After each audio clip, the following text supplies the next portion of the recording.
Here. Barr. Trim. Here. Approval of the minutes for the September 18th meeting. I'll make that motion, Mayor. Moved by Tran, I'll second it. seconded by Bissett. All in favor of the motion signify by saying aye. Aye. Anyone opposed? Motion carried. Approval of the bills, $170,901.03. Any questions on the bill? If there's no questions, I move that we have it presented. Moved by Stone, Support. supported by Mitchell. Roll call vote. Harris.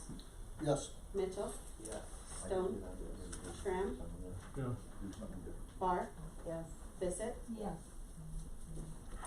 Okay, we're to the part of the meeting where we're recognizing visitors and public comment. Please keep it to 5 minutes and one time up. If you forget something, write it down. There's a second chance at the end of the meeting for public comment again. Okay, and we do have a request by our county commissioner to go first, because I think he's got to go to another meeting, so. All right, thank you, Mayor, and thank you, City Council. I'm gonna be very short. I'll try to keep it 3 minutes, all right, instead of 5, because I know I give an abbreviated report in your meeting 2 weeks ago. And there's only a couple things I want to bring up that I haven't talked about in the past. We put together a steering committee probably a year and a half ago for the Sandusky County Master Plan. It's been about 10 or 15 years since we've changed that and made changes to it and added new things. And Mr. Faber was part of that steering committee as well. I think about 15 other people throughout our community and throughout our county. So I'll just read it, it's quicker. County Planning Committee reviewed the new county final draft master plan, the 9/19/23. That was at our planning county meeting. There were a few thoughts and possible subtle changes made in the final approval for the new county master plan. And that was the final draft, and I want to repeat, it was a draft.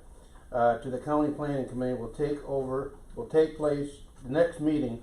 We're going to review some of the things that we've come up with. We want to make some subtle changes on them, okay?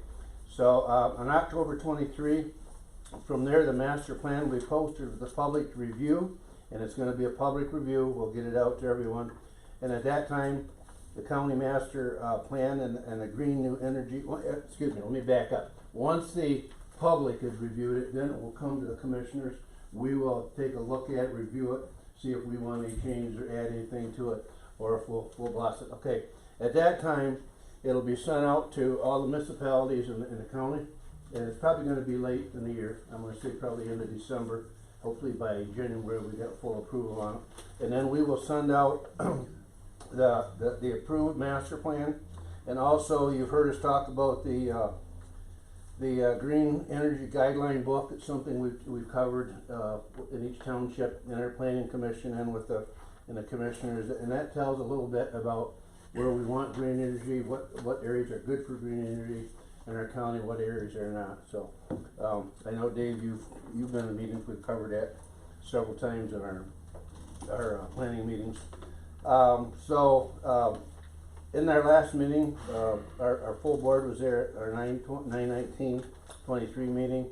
Myself, John Kinnair, Chairman Scott Kenny, he's the chairman of our planning commission, Commissioner Block, Secretary Denise Bush, and Jan Carl. So if you have any questions, you can get a hold of me, or if you want to come to a planning meeting. Our next meeting is in October. But I think that the steering committee and the county planning did a great job. We've been a year and a half, so hopefully we've covered everything. And there's been great input from everyone in the county. Those questionnaires sent out to everyone. So I think we've made good progress. I think it's going to be a great document to follow. And so if you want to take a look at it, then we appreciate you do that with your responses when it comes to public review. Really quickly, I think I'm running over 3 minutes. The meetings I've attended this week or this month, County Parks and Recreation Committee, and we are looking at getting a grant to put a kayak launch in at Evergreen Park, and that's gonna become a reality, I think, by next year, so it's a good thing. County Planning Commission Committee, I've covered that. County ARPA Committee, real quick with that, we've been working for some time with the city of Sandusky. We are looking at putting in a new animal control shelter down east of Sandusky, and the board here has worked with us on that. David worked with us, and I know when we first come out with the cost, it was $1.5 million, and we caught a lot of flack when we went to township meetings, so and I get it, okay. But the problem is, we don't have a lot of control what the city is telling us to do inside, because pets are, you know, they come first, and so we've had to make some changes. We've got with the city manager. We're trying to cut back on some of the expenses that we were going to put into it initially, and still meet the state codes, and we're trying to get the price down. And to the city council, as soon as we get the reduced, I want to say reduced detailed engineering drawings and the costs, we'll definitely get back with you and let you know. I went to Watertown Township meeting, Moore Township meeting, county VOC meetings, county personnel, and I did not attend the Custer Township meeting because I got all ready to go and they had it the night before, and so I missed that one. So, thank you. Thank you, Mayor. Any questions for Barry? Did I make it in 5 or no? You made it. Okay. Who'd like to be first?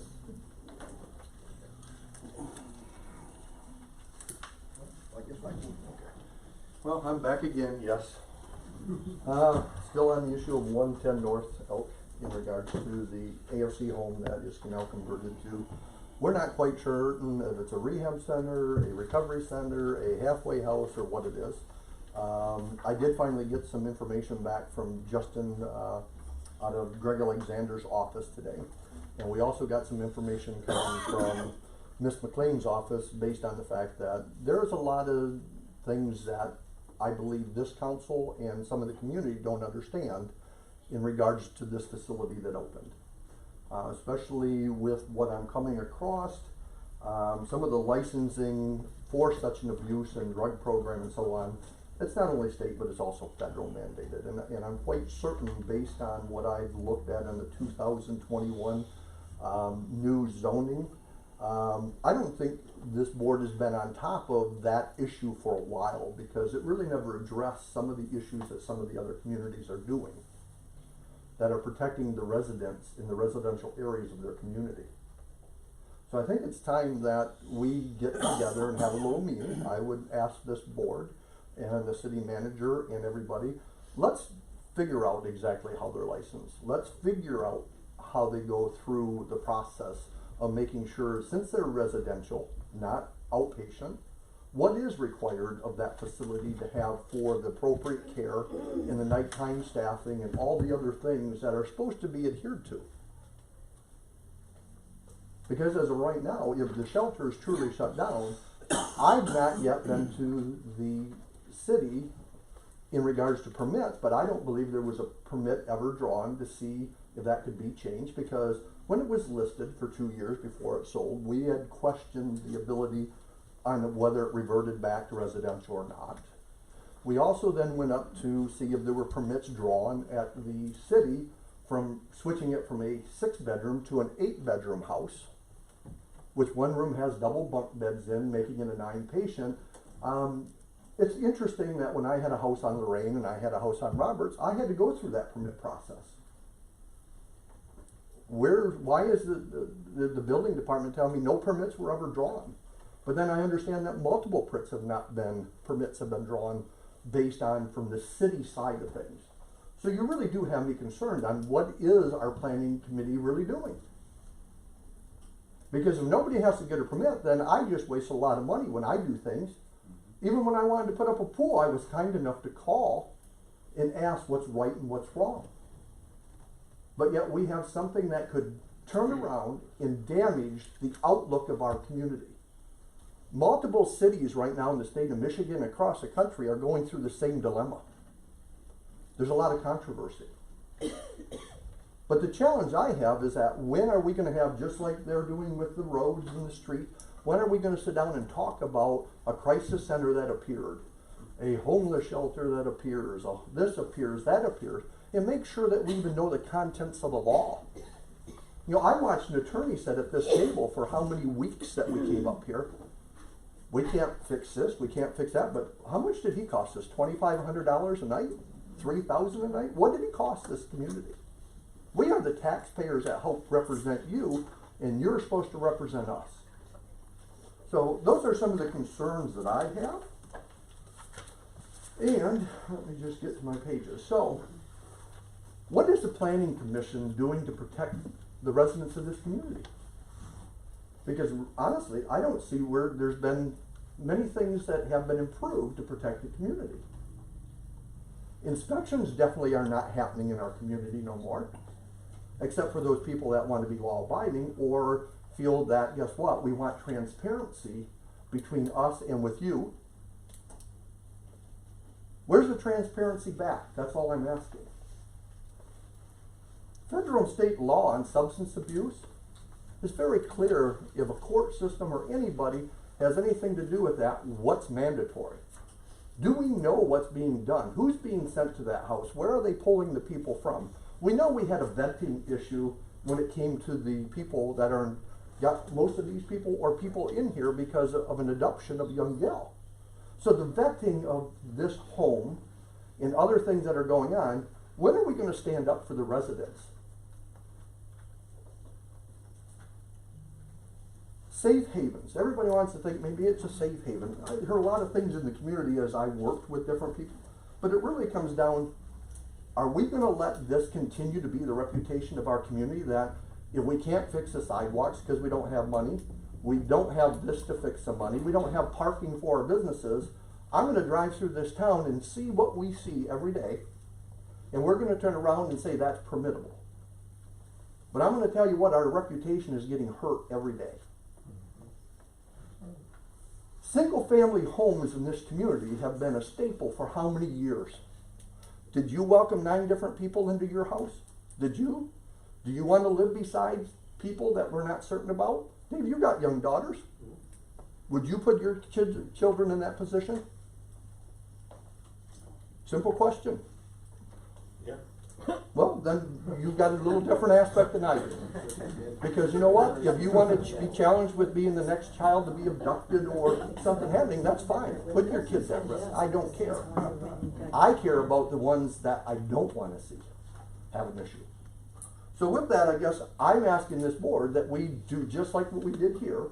We sit down and we put a meeting together and we go through the simple facts of what this house is legally licensed for, what the state says it's licensed for. Lisa McLean and Greg Alexander's group are doing a wonderful job. But you want to know the bureaucracy that I get is anybody that issues those licenses, you don't hear back from. And that's a challenge. But I will be here every meeting to bring this back to you until we get something established that we can look at and work together on. Because I don't think what we're doing is proper. And the last thing I have to say, and it's going to be directed to you, Mr. Harris. 2 weeks ago at the last closing, you made a statement that disgusted me, that you walked around this town and you see nothing but a piece of styrofoam, and you proved somebody wrong. You didn't prove anybody wrong, you proved yourself wrong. When you do speak to everybody, you can't say it now, please. Is it Carl? The air, I don't know. It's getting pretty hot in here. Do we have a next person? Mr. McLean, how are you? Pretty good. First of all, I would like to let everybody know today, October the 2nd, is 58 years my mother and I moved here to Sandusky in 1965.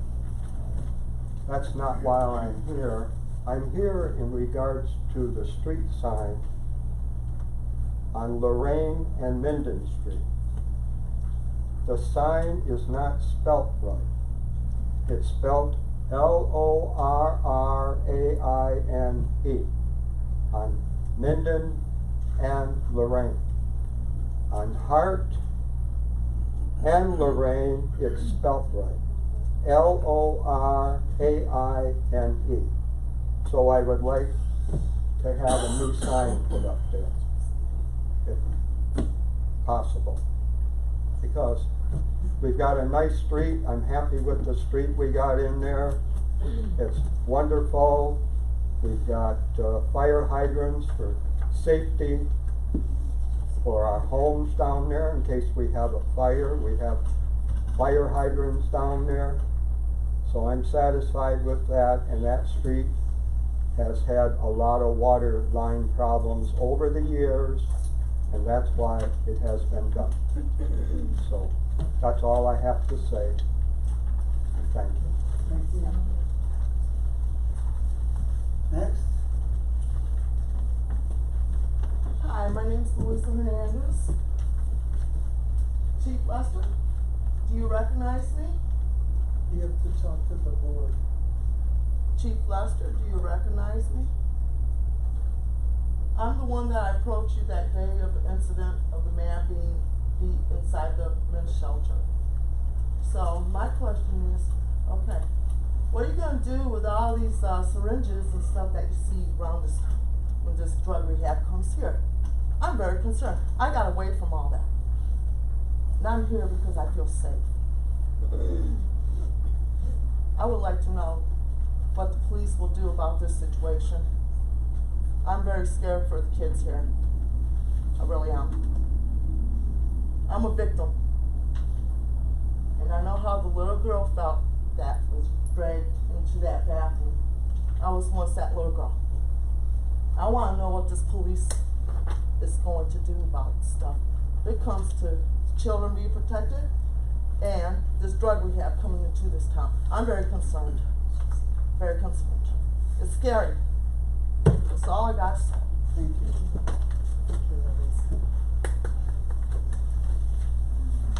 Next,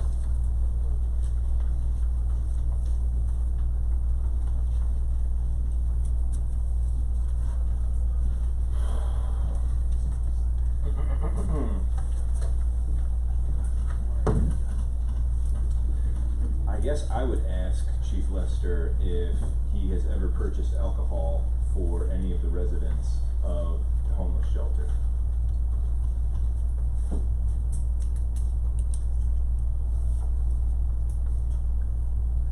Need to address the board, not Chief Lester, please. You've never purchased alcohol for a resident of the homeless shelter who was Please talk caught to the stealing it, council. who was caught stealing it from the marathon station?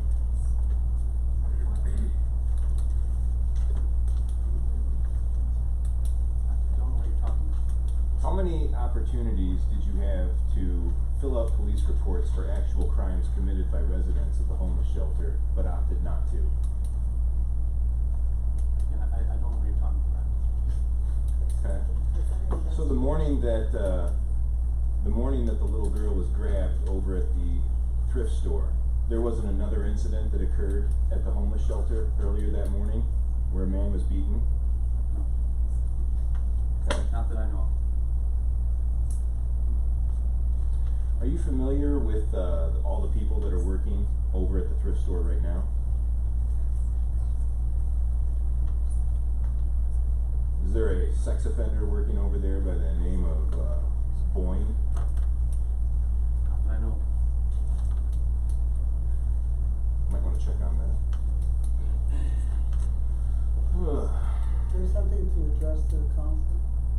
Right, I would address the council then with regards to this $1 per month lease that received unanimous approval from the council. You guys only thought that $1 a month would be a good number to rent this 36 Morse Street out to various people throughout the years. I've got water bills here. Most recently, the water bill was in the name of Jason Hostetler. Before that, it was the city of Sandusky. After that, it was the city of Sandusky. But up until January of this year, it was Jason Hostetler. And we've also got the Sanilac Rescue Mission, which I believe is the precursor to House of Hope. And then we've got House of Hope. How many months did the taxpayer pick up the bill for the utilities while these missions were there? Do you guys know? That's a no. Like a deer in headlights. Okay. Do you guys think $1 a month is a good amount of money to bring in for a residential home that could otherwise house a family that would pay taxes on it? Is that fair to the taxpayers of Sandusky?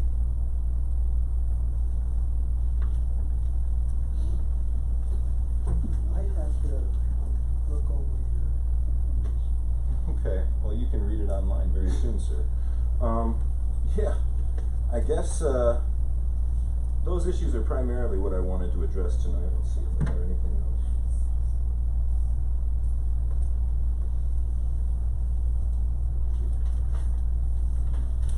I'll make a quick comment. It did house a family.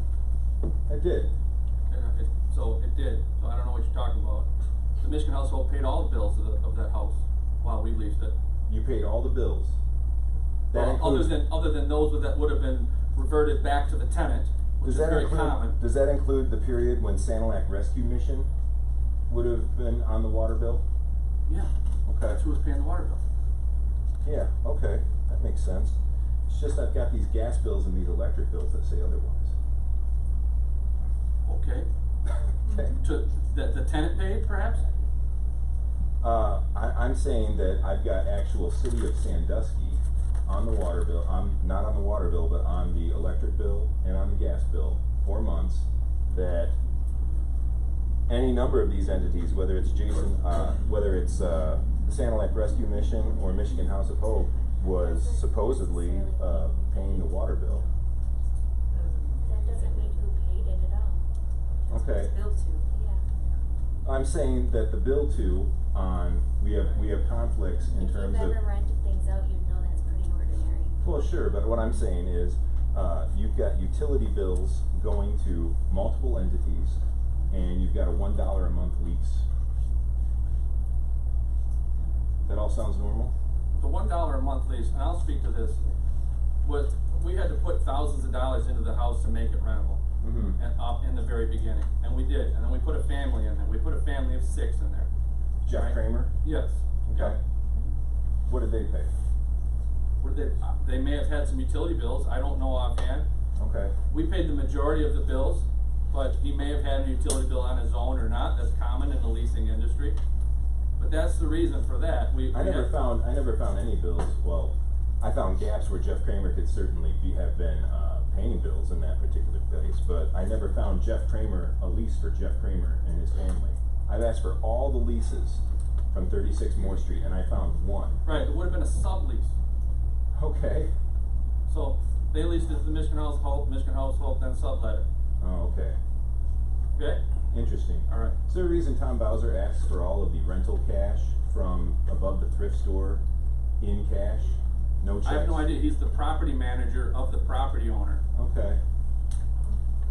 Okay, this has nothing to do with the city. Exactly. Yeah. And it's time for I think a another lot of people would person. disagree Time's up. with that statement. You're not even from here. Who's next?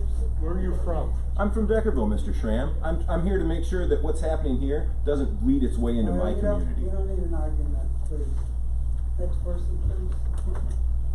You got something to say, please? Take your time. I knew where you were from, but I just thought of it. No, Nora, please. My name is Diane.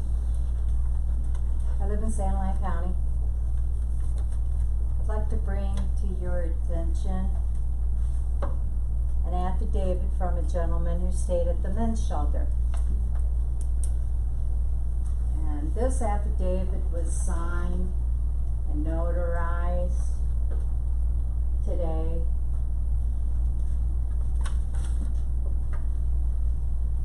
By Christopher Dean Fee. And for his affidavit states, I, Christopher Dean Feek, resided at the Sandusky House of Hope on 262 Margaret Street, Sandusky, Michigan, in June of 2023. Can you hear me okay?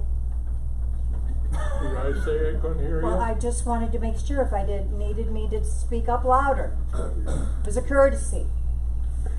While residing at the House of Hope, I, Christopher Dean Feek, was forced to attend 3 devotional meetings daily. I, Christopher Dean Feek, am an atheist.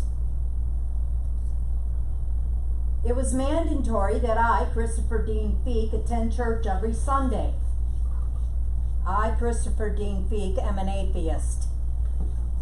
It was mandatory I, Christopher Dean Feek, work, volunteer, whatever you want to call it, at the Sandusky Hope thrift store 4 hours a day, 5 days a week, for a total of 20 hours weekly. I am disabled and I am on disability.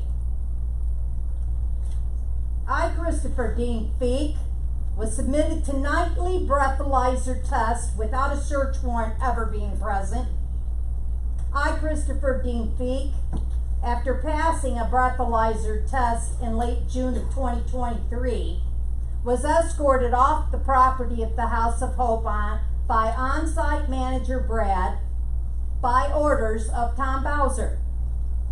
I, Christopher Dean Feek, upon being thrown out of the Sandusky House of Hope, took up residence in the woods behind the Sandusky Dairy Queen, where I lived for 2.5 weeks. And you can laugh all you want, Mr. Harris. While in my stay in June of 2023, Tom Bowser was the manager and the director in charge of the House of Hope at the men's shelter. I take offense to, if we're going to bring people into this county to say that we help them, you don't then get to sit on the board and smear them. I take offense to a man saying he feels safe walking in this town, while I know people who have PPO orders against the House of Hope residents. So maybe you could provide your phone number for all women of this county, and the next time they need to take a stroll or they need to go to work at 5:30 in the morning, you can escort them personally, seeing as how you feel so safe. I also find it quite appalling that the citizens of this city know more than the chief of police does. When somebody asks, are you aware of this? And he says, no, I'm not aware of that. Funny, the residents know about it. Tom Bowser was fired, so they're saying. I don't know, I've yet to read it. But I'm sure he will be moved to somewhere better suited for him still in this county. And I think the residents would like to know just exactly where has Tom Bowser gone to. I find it quite interesting that incidences are happening at the, what was shelter, apparently it's closed at the moment, and police reports are not being made. I also find it quite interesting that a man was attacked here on Applegate Road, I believe it was, beaten to the point he may never be able to work again. But they're not reading a thing about that in the paper. I live miles down the road from there. We want to know who beat this man and how did it happen, and why are we not reading about it in the paper? Why are things being hidden? I'm going to say hidden, because otherwise if they were to be known, we'd be reading about them in the paper. I'm disgusted with you. Where are you from? My mother. Where are you from? I told you, my mother. Where do you live? Please. In a house. Please. Who's next? Thank you. Anyone else?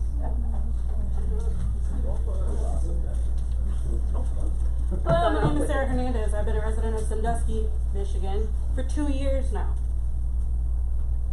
I've been a victim I was assaulted, harassed, and stalked. I also have a PPO on somebody from the House of Hope. I've called the cops numerous times while at my employment at the time, which is right across the street from the courthouse, where most of these people get let out and come straight over.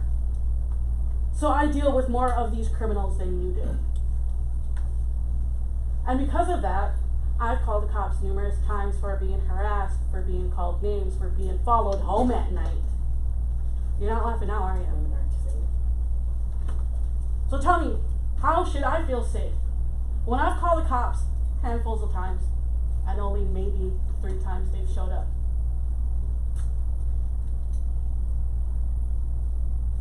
I ended up having to fight with the county clerk's office to get a PPO against this person because they were homeless and I didn't have an address. I came here to Sandusky to get out of a very abusive and very, very traumatizing time in my life. The only family I have is my mother. As you noticed, we're a little bit different than you all. I'm not Christian, I'm not Catholic, I'm not an atheist, I'm an ordained high priestess. And this place is not safe.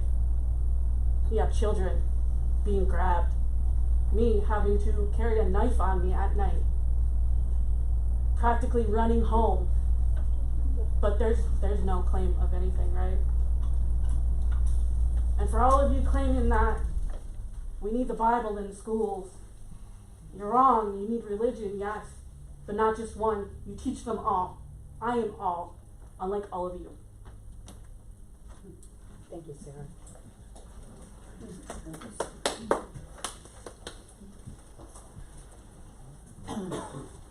Hi, I'm Dolores McCoy. Most of you know me. I have called City Hall many times over things, and I've called the police.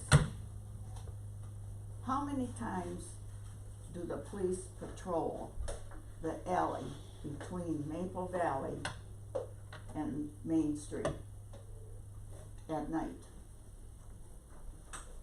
I've had my doorbell ring at 2 o'clock in the morning. I live alone. I'm scared to death. I have 3 empty places the other side of me. And I hate to tell you this, but I have had to go out in the daytime with a shovel and put condoms on my shovel and take them to the junk.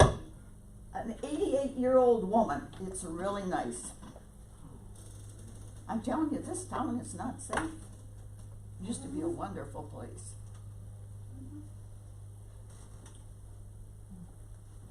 And it breaks my heart. We have no stores anymore. I don't know, I don't feel safe living where I live, and I'm not gonna move because I can't afford it. And the first time I moved in my home, I was 10 years old. I've been through a lot. I try not to talk about it. I try not to think about it, but I am scared to death to live by myself where I live. Now, something's gotta be done. Thank you.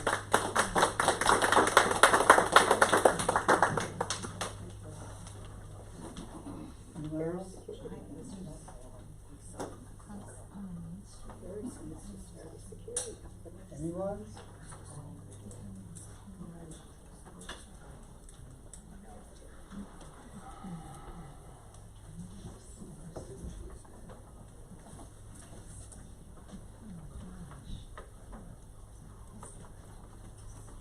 My name is Mary. I told y'all I was kind of new to this town. I am, but I've been also not as new as you one would think. I've been coming to this city since, I don't know, 4 or 5 years old. I actually bought the house of one of my relatives, and I'm happy to have it. It's one of the best places I've ever had. This is one of the cities I've ever lived in that has been good to me and my family, and I appreciate all of you. And I really am here to fight for those who can't fight for themselves. I'm not here to try to start trouble for anybody. However, when I compare this city to the cities I've come from, which was Detroit, Roseville, St. Clair Shores, there's by far no comparison. The crime here does not compare to the crime that I'm used to seeing. I am sometimes afraid for my daughter who does have 2 autistic children. One is 6 years old, one is 17. I will fight for them for the streets and different things like that. And I take them to church regularly. I see nothing wrong with a person who wants to put God in their life. And I, for one, will also fight to have that privilege and not ever let it be taken from my children or my grandchildren. So I've been praying for this city long before I even bought the house. So we would come up here. My daughter lives just outside town in Moore Township. And she's been there about 4 years.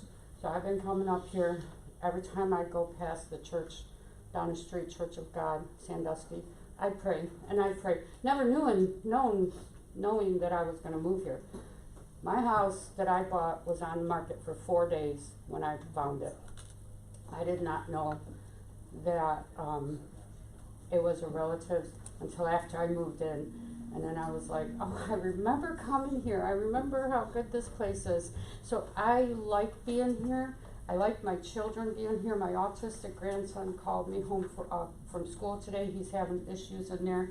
They resolved it immediately. They resolved his issue within a matter of an hour. And I was so impressed by that. And I want to say that I, for one, love this town. Thank you.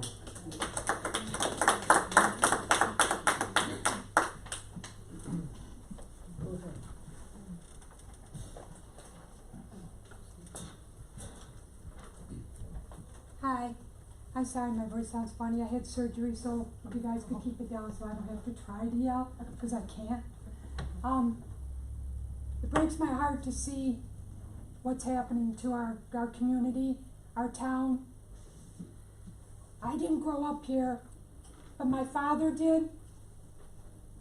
My grandparents lived out in Watertown, right at the Watertown sign. I came to this town as a young child, remember walking the streets. It's a farming community.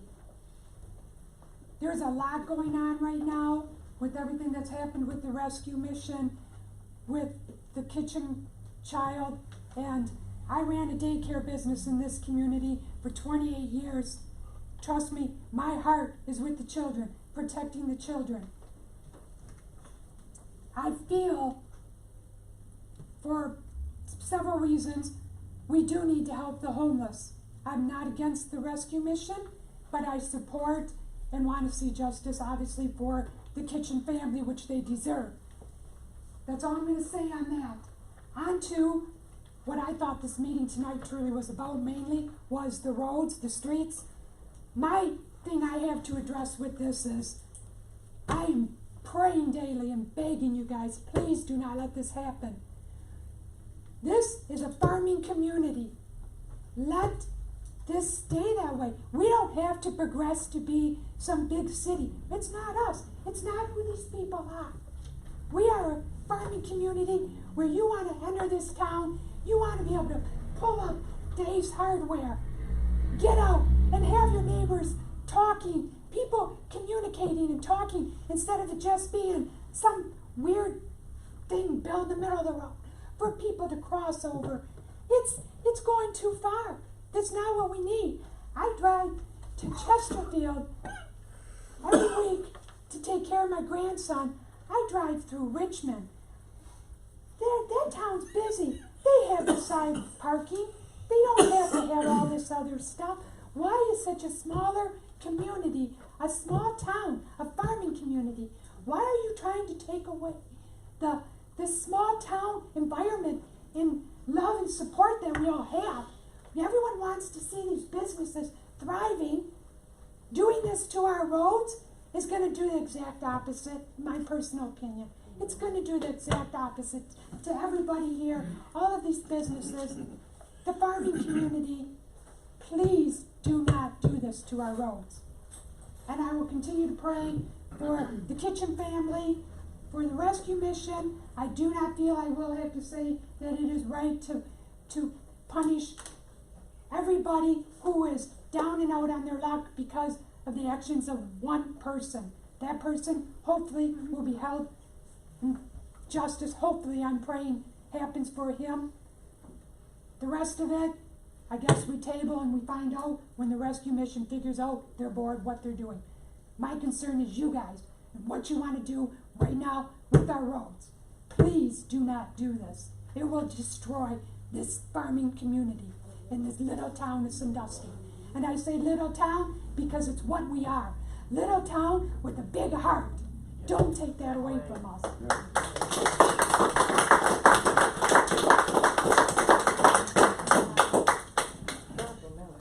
Someone else? Hi, my name is Kathy Stiebel. I live in Sandusky. And I guess I'd like to say that I'm concerned about the transparency of the city itself, I guess. The board and the manager and all of you on here. Because I was told by you, Dave Faber, probably a month ago when I went to see Lisa McLean in Peck. I caught you after the meeting, and you told me that the median in this road, the road changes were because MDOT was concerned about the 2 deaths that occurred within a 10-year period. But I went to see Alexander on Friday, and he said that MDOT had nothing to do with that. That was your decision. Your decision. Yeah. For this median. Well, you had to have voted on it. No, we don't. Okay. We don't have jurisdiction over M46 or 19. The median. Did you the median? The center median? No, that's an MDOT. Okay. Well, I've been lied to then. By who? I've been lied to by someone. Alexander, Mrs. Quant was there. Did he or did he not say that was on you? And MDOT came and talked to us and said that the first thing they said when they talked to us before we even began, this is not our decision. The city approached us. And don't ask me to stop talking. No. You guys work for us, okay? We are the taxpayers here, and you guys work for us. Don't forget it. You know, and we're going to be coming to these meetings, and we're going to be asking questions, and we're going to want accountability, and we're going to want what we are in favor of, because we're the public. We're the ones that pay these taxes, right? And things are going to change here, as far as I know. Yes. Yeah. So, you know, that's what concerns me. And, you know, I'm concerned about why is the city buying houses? My husband called you and asked and was told that you've always done that. Or this has been going on for a long time. State law. Why? I mean, I guess I can understand if you're buying it to tear it down for more parking. But I don't know, are we kept in the dark about the other houses that have been purchased? I don't know, and why have they been purchased? I heard there was one on North Fulton that was purchased, but I could be wrong. So I guess I need to probably call you personally and ask that. But, you know, transparency is a really big thing, and we need that. You know, you come to my office this week? Yeah, but I don't know if I'll be there alone, because, you know, the trust issue isn't very high here.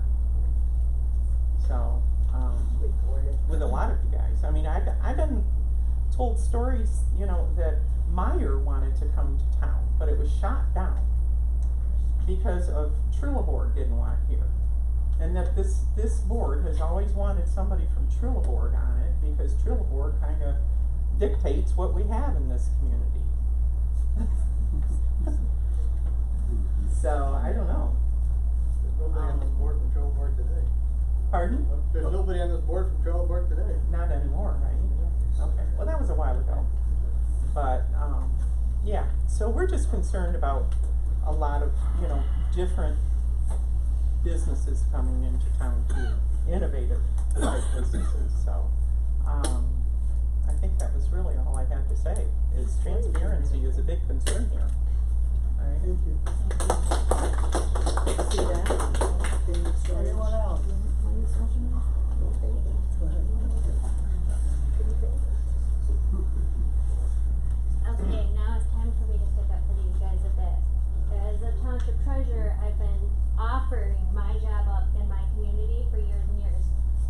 guys will pretend you want the positions, but you don't. Nobody ever runs, nobody ever seems to want it. Maybe you just don't know how. It's simple, you go to the courthouse and run for an election, it's that Maybe some people simple. don't know. And do your research. We can address the board.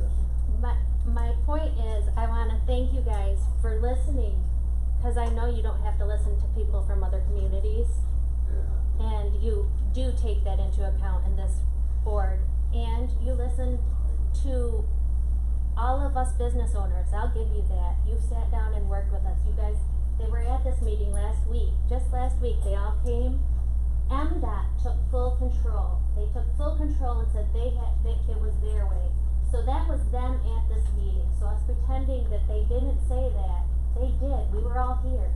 And we were all at the rep meeting too. No, they're not. Thank you guys. We were at the representative meeting, maybe you should have been there. Anyone else?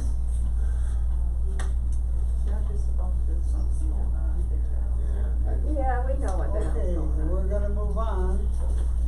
There is another chance to speak at the end of the meeting. All right. Additions, corrections, deletions to the agenda, there aren't any, so I need a motion to accept. I'll make a motion to accept. Moved by Bissett, I'll second. seconded by Barr. All in favor of the motion, signify by saying aye. Aye. Anyone opposed? Motion carried. We don't have any petitions and communications, no public hearing. I've got a correspondence from the Recreation Department thanking you for the summer recreation support. Pass that down. I don't have any communications. Brad Harris, do you have any report? Committee report? Larry? I have nothing. Tim? Danny? Nothing. Sandy? Nort? Are airport minutes in there? If you emailed them, Lori was off sick, so, But you didn't make copies for us? she wasn't in, so if you emailed her, they're on her email, she wasn't in, so. Let me read them then. I thought she was gonna have them. I guess I should have sent them to you.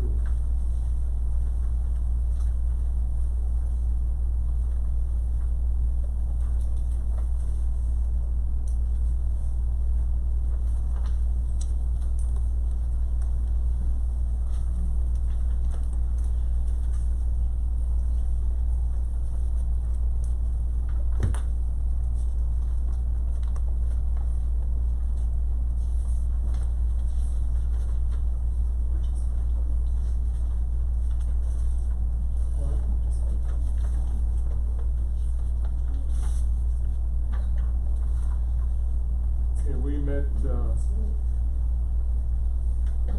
Wednesday, September 27th.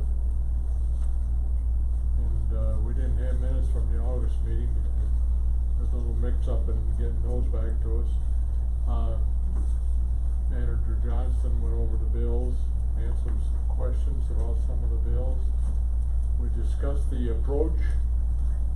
They did, the flyby daytime will be October 6th, and they're gonna set a future date, which probably will be next year for the night fly, because they ran out of funds, and so they can't come by and do the night fly because they don't have the money to do it.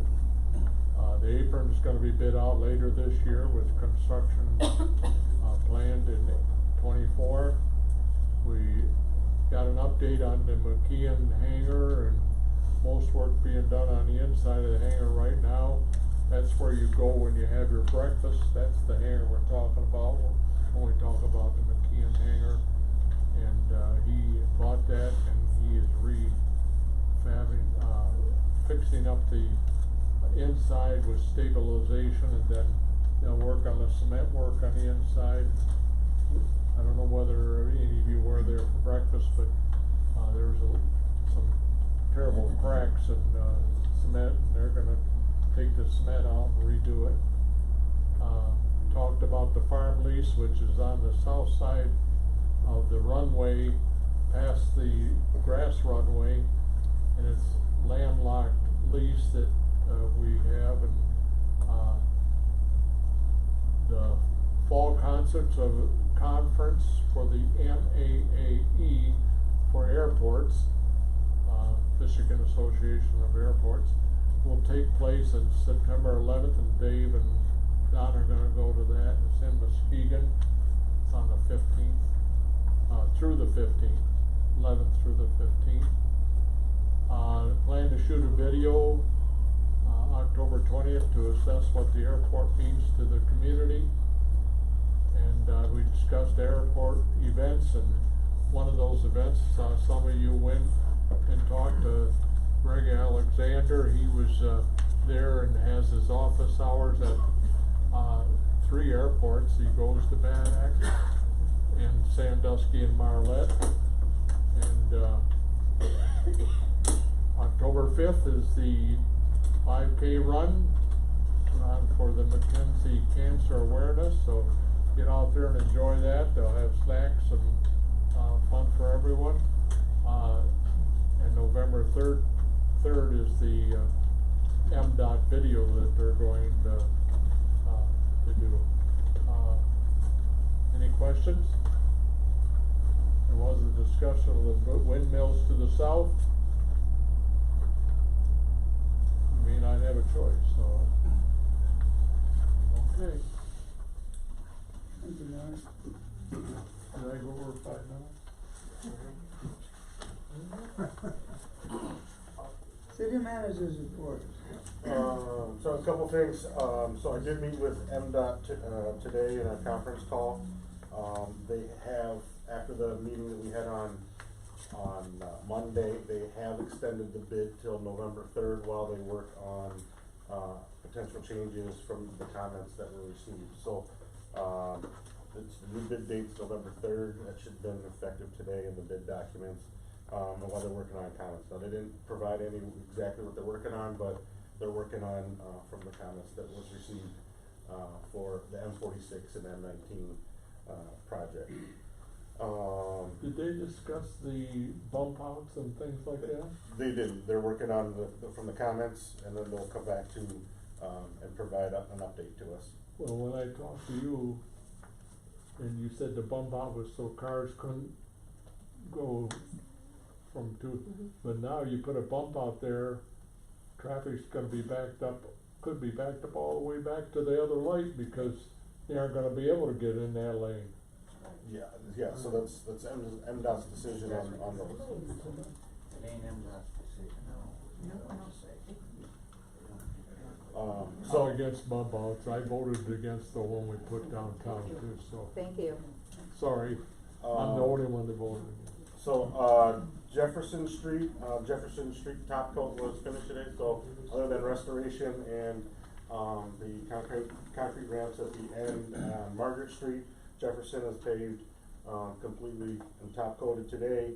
The other contractor, was paving the streets, so Worth Street by dark tonight, Worth Street, Gage and Orville, and most of all the large patches will be done, so, that would be the water main project that we had to, do on Worth Street.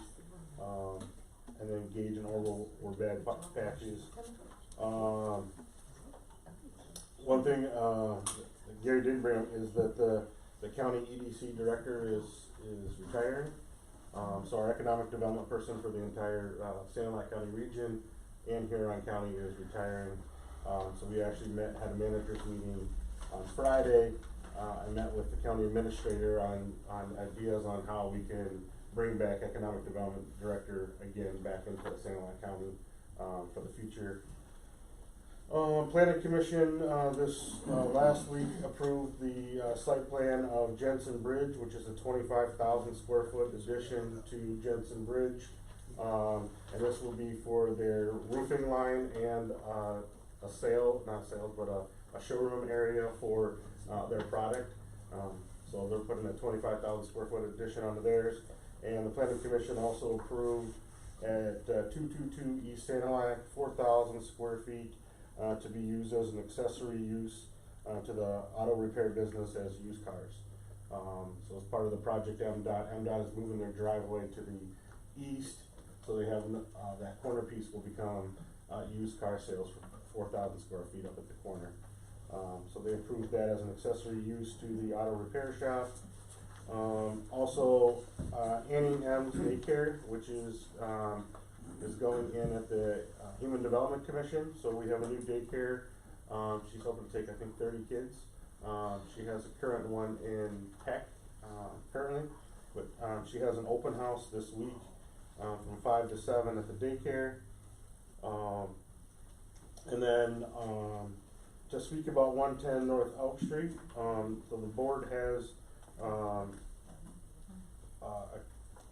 used the services of Beckett and Rader, who wrote our actual zoning ordinance, and sending all the info, and we're meeting with them to do a review of that property with them. So we'll give them the review of the decisions that the Planning Commission and the Zoning Board of Appeals made in 1988 on that property, and then and then look at the ordinance since they wrote that ordinance. So they'll be getting the data this week, and then there's a meeting I have with them on the 17th to go over the file and provide anything. So we're looking through that.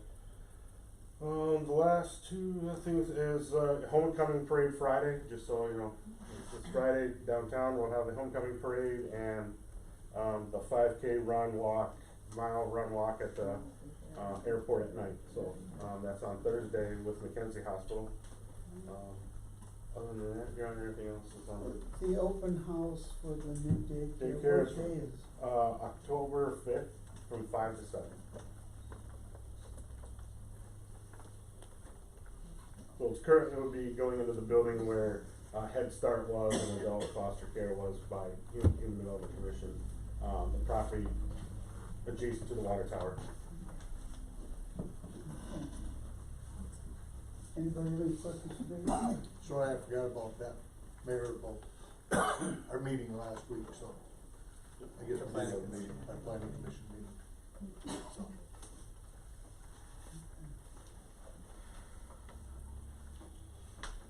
Okay, unfinished business, we don't have any.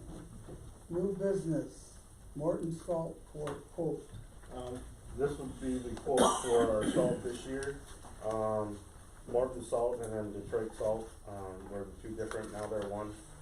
So this year's price is $71.44 per tonnage of salt. And we typically in a winter season go through 250 tons. So this is approved, and we can order more or less. This is just we have a allotment of 250 at $71.44. And for those that are interested, last year's prices was $69.36. So $2 per ton over the last year. I think it's not a bad increase because it's being also trucked also from Detroit. We need a motion to accept this quote. So moved. Moved by Schramm. Supported by Stone. Any other comments? Roll call vote, please. Mitchell, Yes. Barr, Yes. Harris, Yes. Schramm, Yes. Stone, Bissett, Yes. New business B, cemetery board recommendation. So in your packet, you have two recommendations from the cemetery board that met on September 15th. One of them is to update the fee schedule to include columbariums. We had the vendor actually at the cemetery to actually look, touch, and feel, what the columbarium looks like. So they have a recommendation to adopt the new pricing schedule for the cemetery and the columbarium. The last time the fees were looked at were 2017, I believe, for out there. And then the second recommendation they have is actually the original design they brought to the board was 2 columbariums. They would like to add a third, but number 2 and number 3 will not be purchased until number 1 is sold, and then we'll move on. But we'll do all the foundation work and the cement work, and to be able to gain 48 more niche sites. It's a very little concrete work that needs to be done to add an additional 48 spots. So they recommend to the board to move ahead with the 3 columbariums site plan and, the updated fee schedule. How does this compare to other columbariums? Other columbariums, the only ones currently, that I know of, I believe Croswell has one. They pre-sold one and then purchasing a second one. I know Watertown Township, I believe, has looked at, purchasing one, but really around here, of the public ones, it's the only ones I know that we have. But we see, I mean, the migration from in-ground burial to cremations is quite dramatic, especially during the COVID times. And this will allow, so if a family would purchase a niche, which is the square box, that could actually hold 2 urns in it. So, and then that would also, the niche, and then you have the nameplate. Really the big savings of these is that, so roughly for about total price, opening, close, both of them, and the plaque, you're talking somewhere around $1,500. Where if you would actually buy a grave and a gravestone, you're, the open and close of the grave plus the stone, you're talking somewhere about $6,000 to $7,000. So it's a very inexpensive way for people to bury their loved ones in a memorial setting.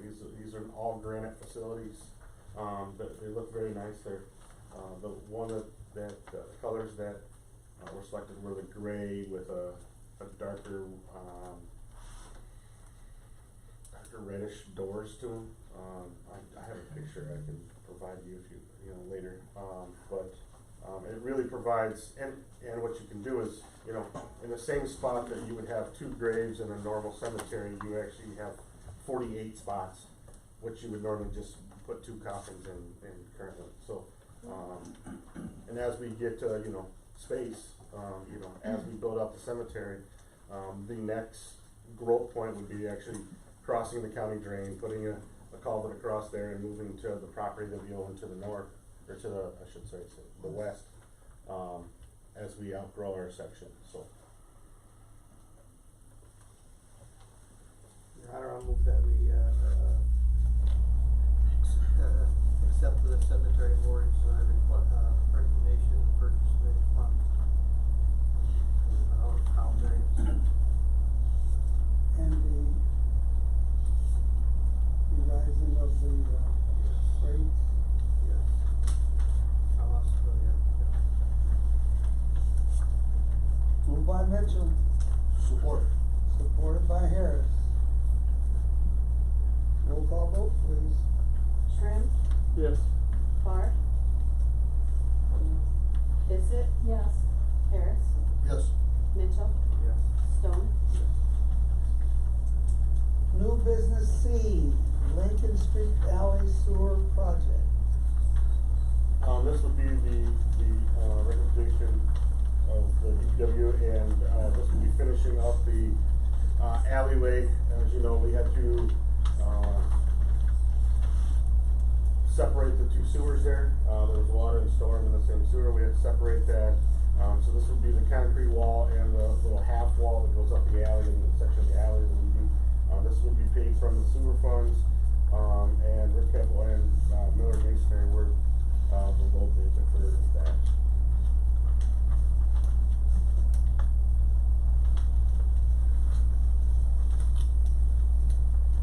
is that little wall by the? Yeah, the little wall. Yeah, we had to undermine it, and that way we could actually pave the asphalt up nice to that edge.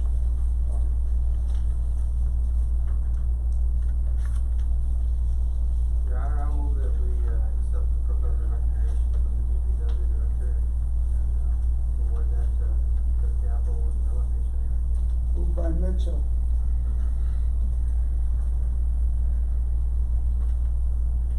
Support. Supported by Harris. Any other questions, comments? Roll call vote, please.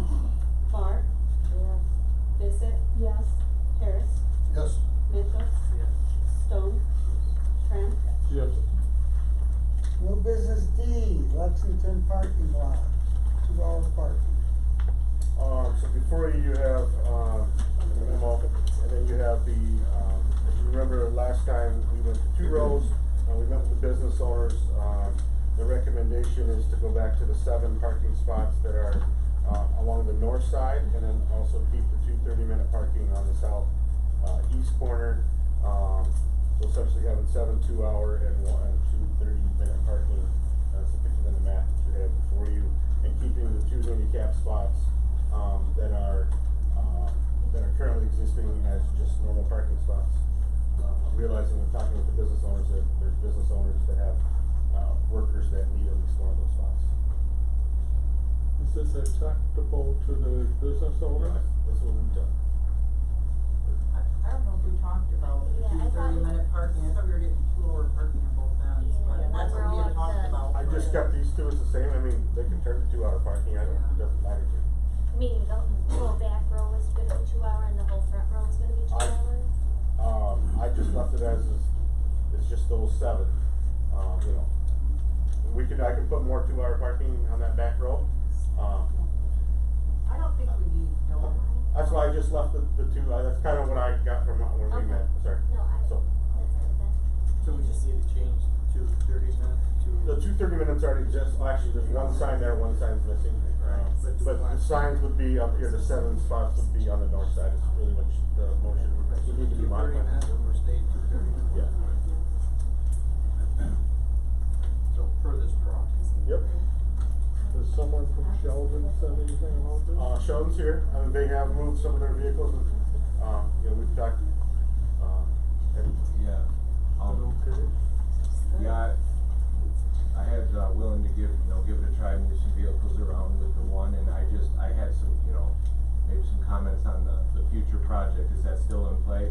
Yeah. So the next step from this would be to get pricing for the ceiling of it, changing the whole entire parking layout, and then removing the 3 curb entrances along Lexington Street. So it's still the thought is to move forward. that's with- still the goal, and we're working towards it. Yeah, I mean, I don't like it, but I said I'd compromise, and we can make that work, yeah. Our concern with moving to the other parking lot is the spaces between. So we already run into issues with a lot of larger trucks, because we are a farming community and a lot of people drive trucks. With like people backing out of those spaces. So if you put the vans and the trucks in there, like, are we certain that there's gonna be enough room for people to navigate around that, turning those spaces?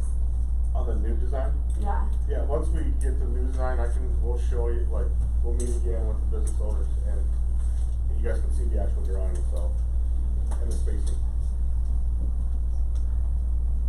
So with the new design, these would also be 2-hour parking spots?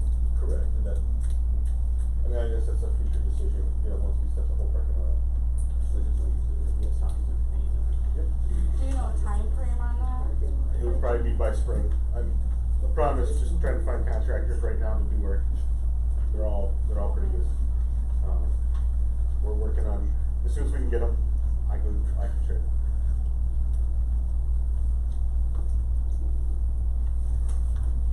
Do we need a motion to approve this? Yes. Is it similar to what we approved before? Well, it'd be, Modification. modifying what we do. I'll move that we approve the latest drawing provided tonight for the 2-hour parking and 30-minute parking. Moved by Mitchell, Support. supported by Stone. Roll call vote. Stone. Mitchell. Yes. Harris. Yes. Schramm. No. Barr. Yes. Bissett. Yes. New business E, Lincoln Street parking lot, old movie theater. In your packet, you have a drawing for the old movie theater, and a quote to remove that. As if you have noticed, some of the millings from the contractors that are currently working on our stockpiled some of the millings on the street, knowing so they don't have to pay for hauling them for 2 different locations. But to strip the old movie theater, and to put in millings that we acquired off of our road projects, that'd be $5,950. That does not input if we find a foundation or you know, I'm sure there's gonna be, we don't know what was buried there when we purchased the property. And if there is, it would just be time and material for remove that, if there is concrete there. And then the second part would be just to, reline, the spaces at the, current dance studio that we own, and, at 24 South Morris, that would provide 10.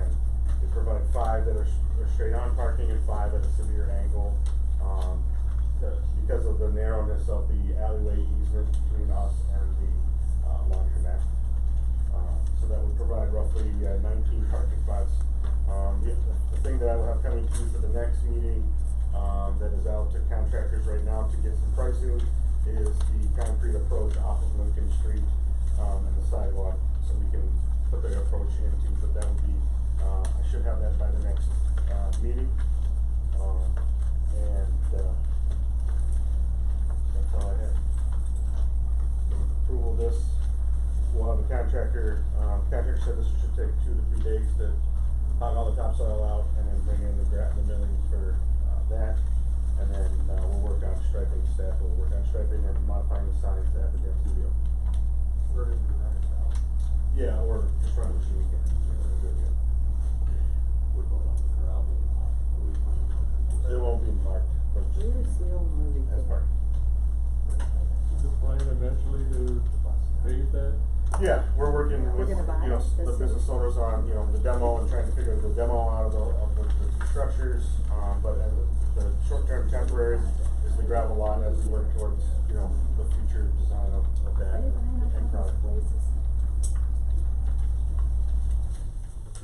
I'll move that we accept the bid of the capital 59, not to exceed $5,950 to do the work at the old movie theater property. Moved by Mitchell,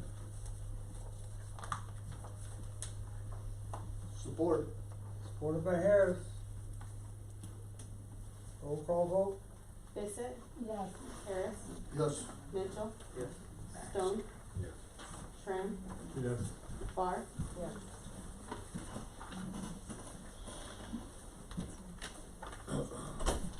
New business F. Tree spade purchase. So this is the purchase of our tree spade for, the DPW. As you know, we have our tree nursery and we have, quite a few trees that have to go around for memorials. And we have some trees that, for the residents that requested a street tree at their property. As part of our volunteer program, we have trees that, we need to get out of the ground, out of that nursery.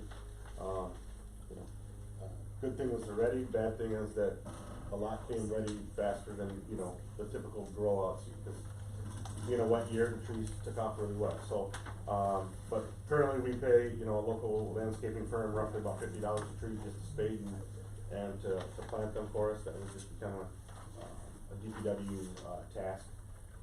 But we have probably 100 and some trees to move this fall, going into winter. So this is the purchase of a tree spade. The spade will go on our backhoe to be planting trees in our community.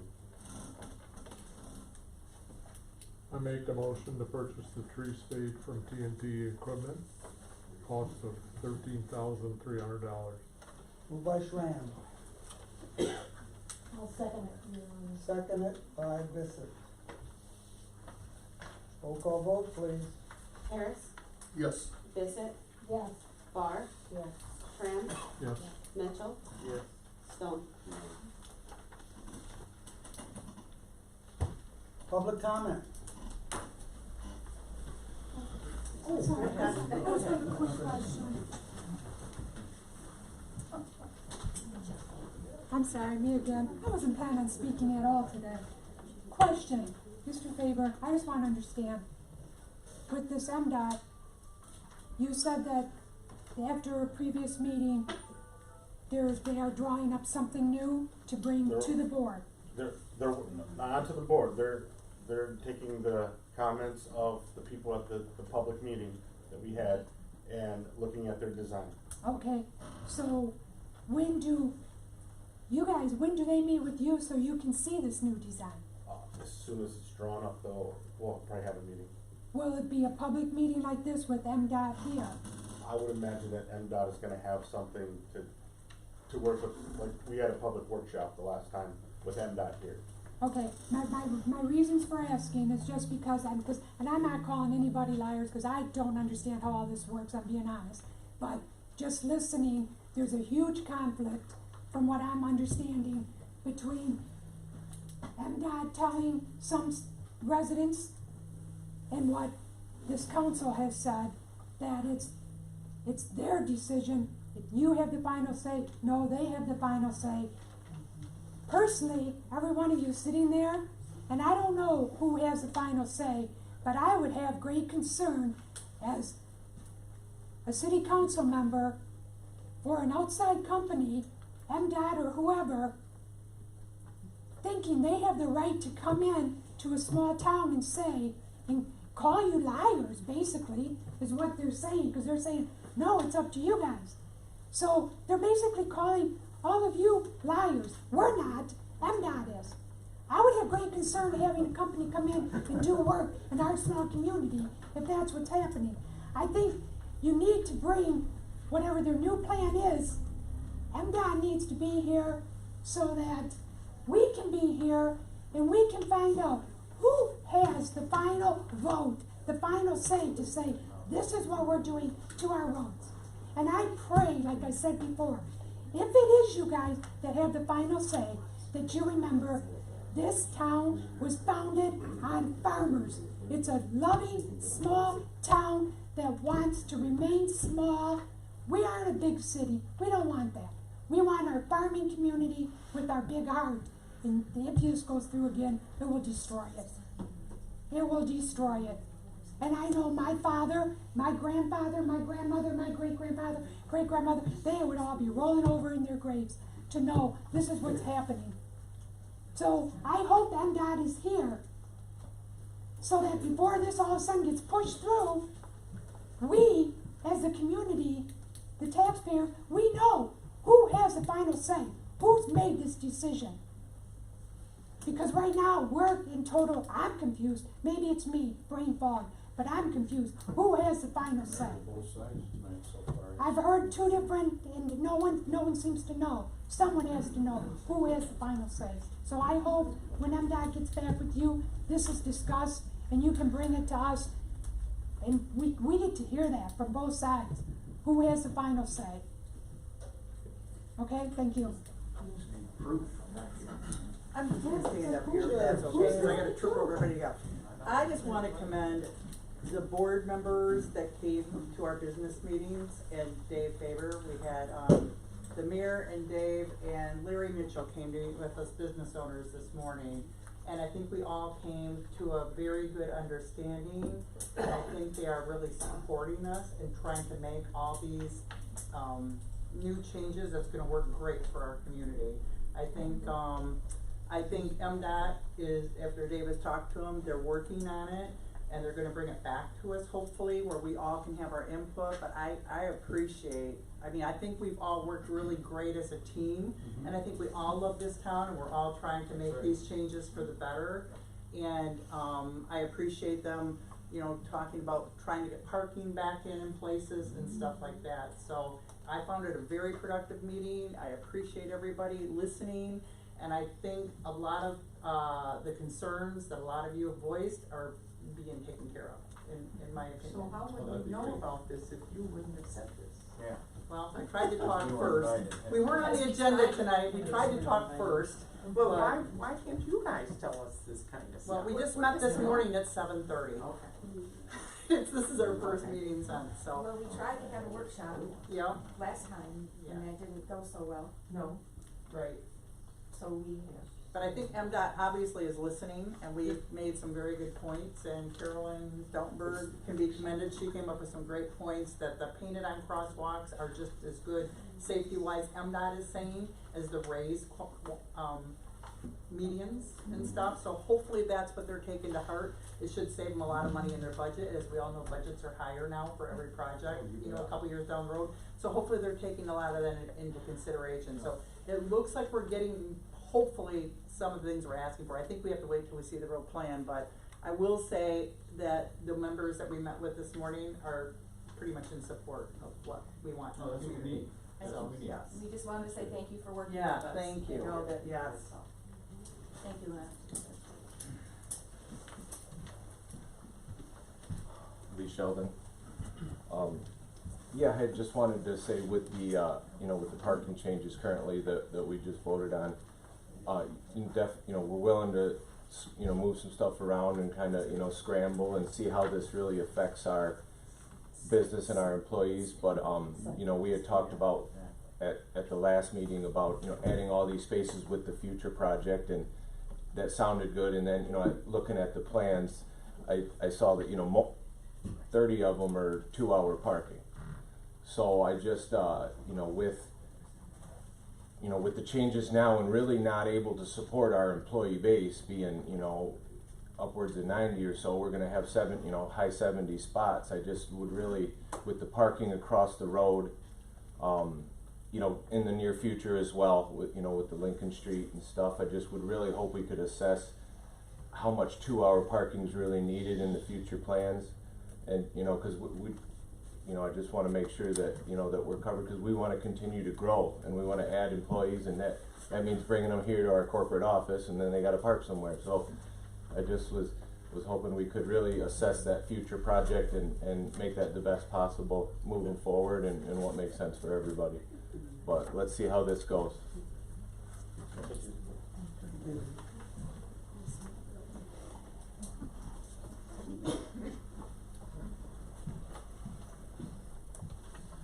Just a couple of comments about the Lincoln Street parking.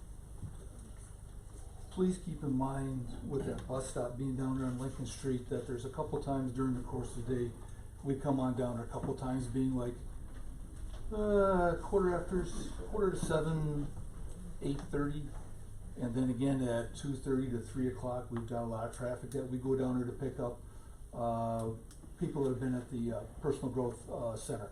They come on down there and they hop on the bus stop there, and that's where we pick them on up. Excuse me. With the drawing we got here, obviously it's pretty close to the current stop, current location of the bus stop. But the thing to keep in mind is that when we pull up in there, like say Mr. Schramm there with his walker, we need to drop a lift on down so he can board the bus. We normally drop that lift down on the sidewalk so the person that has a mobility challenge like that can get on the bus. With the way the bus stop is right now, please keep in mind that the back end of the bus is going to be hanging over into the entrance for the parking lots. So, like I say, I think we've talked a little bit about further on down the road about better locations for the bus stop, but just in the interim, please keep that in mind that a couple times during the course of the day we will have some heavier traffic down there, and it might cause a little pinch down there. So that's all I ask for, is just a little thought on that. I'm sure you've already put thought into it, but just a reminder. Thank you. Anyone else?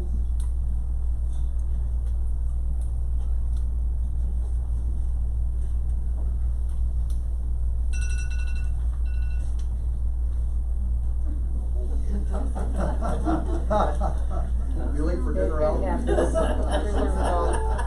It happens. So concerning your employees for the transportation, when I was a lockout takeout person for Ford Chrysler GM. So I had to go to all those places. They actually had someone who would carport the employees. They would pick them up at a certain time and just tell them, you have to be there by this time and we'll bring you over to, it's just an idea. Okay. As far as, I love the small town and I'm glad I came here. I heard someone say that there was a Meyer at one time that was denied. Can we get that back on the board any way? Is that possible? Or Menards or something other? Those are all corporate decisions. Those are not decisions we make as a, okay. As a city. So it would be the companies themselves. Believe me, if they would want to come here, we would. Then it would be. We would let them come here. Okay. Yeah, but yeah, the Myers, the Alders, none of that has ever. They haven't addressed you. They've never come to. No, we've reached out to them. Okay. Even to other grocery stores and stuff like that. Okay. We've reached out to the people that are in the area. That's something I would be interested in. A lot of it has to do with traffic count. Of course. once you get to about 30,000 traffic count is where, you know, you start to see your other box stores. Our largest traffic count is roughly around 16,000. Our traffic count has actually decreased, over the last, 10 years. Of course, that's because of some COVID of and it has to- everything, a lot of reasons I understand. But yeah, all those I'll that you hear, get- I'd be honest, if, I'll get with they somebody haven't, about that. they haven't approached us to come here. So then the trees, so you guys remove trees, so I know on the corner of of Morris and Lincoln, there's the tree there. That tree is half dead and I'm afraid it might fall on my daughter's house. Yeah, we work on trying to get the trees down there. Is that one of them? So I can tell her, cause she asked me, so I don't know how to go about that. That can be it. He keeps them. Yes, I have a list of trees that need cut down. So as we get funding, we work on getting those down. And it is on my list too, I've been paying attention to that. Okay, Yes. it is on the list, Yes, okay. it is on my list. So I just wanna thank you all again too, cause I really do love this town, I appreciate all of you, and I'm glad I made it here, cause I looked throughout this whole Thumb area when I looked to buy my house, and it was, because my husband retired, but I'm glad that this is where I landed. Yeah, I just got a question. You guys, okay, I rent a house in town, it's on the corner, and I was told that if a tree is on the outer side of the sidewalk, between the sidewalk and the road, that's your responsibility to take down? Because it keeps, I mean, we've had the house for 3 years, and we've had to have, like 3 times had to have a thing come in and drill it, cause it goes right into the septic line. To remove the tree? Yeah, cut that thing right down. I mean, if it's a bad tree, we just do. The tree's not bad, it's alive, but it's growing right into the house stuff. Yeah, so like if it's growing, that means you have cracks or you're in your actual sewer line itself. But yeah, I mean, what's your address? Huh? What's your address? Well, it's not my address, it's 144 Truman Street. Okay, Matt will look at it.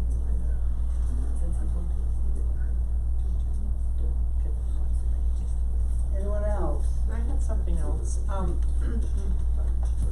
I know when MDOT was here, they were playing on the sympathy card with us and telling us that we needed to have this median and all this other stuff because of the people who have either died in accidents or have been in pedestrian accidents here. But I looked in the Sanilac County News back the last few years, and it kind of looks like at least 3 or 4 of the people that have been involved in pedestrian accidents, it was their fault.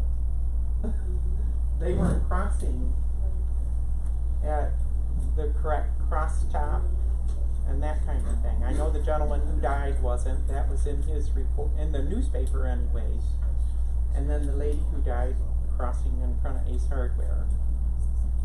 So I don't know, that's just something that I thought everyone else should be, and hopefully you guys are aware of that too, that try not to make us feel guilty for somebody not following the proper procedures for crossing the street, right? And I'm probably guilty of it too, but I didn't like how MDOT tried to make us feel guilty over this. So, I think that's it. Anyone else? Moving on, council announcements. Anybody have anything? I'd like to thank everybody for coming tonight. I appreciate your input. You're welcome, thanks, Jim. Thank you. There's nothing further to come before us. I make a motion we all Moved by Biscuit, seconded by Barford to adjourn.